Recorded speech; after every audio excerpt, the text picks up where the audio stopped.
ഈ തോരൻ ക്യാബേജ് ഇല കൊണ്ട് ഉണ്ടാക്കിയതാണ്.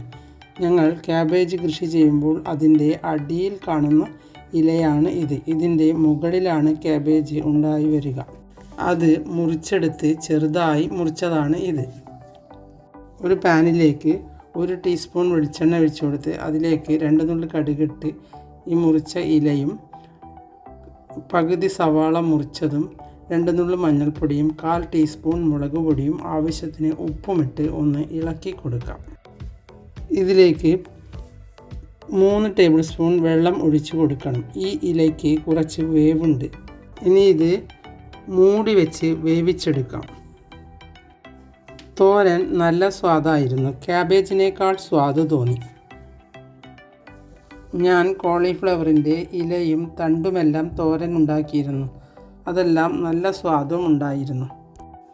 ഇനി ഇതിലേക്ക് 2 ടേബിൾ സ്പൂൺ തേങ്ങ ഇട്ട് കൊടുത്ത് ഒന്ന് ഇളക്കി കൊടുക്കാം. അതിനുശേഷം ഒരു മുട്ട പൊട്ടിച്ച് അതിലേക്ക് ആവശ്യത്തിനുള്ള ഉപ്പും 2 നുള്ളി കുരുമുളക് പൊടിയും ഇട്ട് ഇളക്കിയ ശേഷം ഇലയുടെ നടുവിലായി ഒഴിച്ചു കൊടുക്കാം.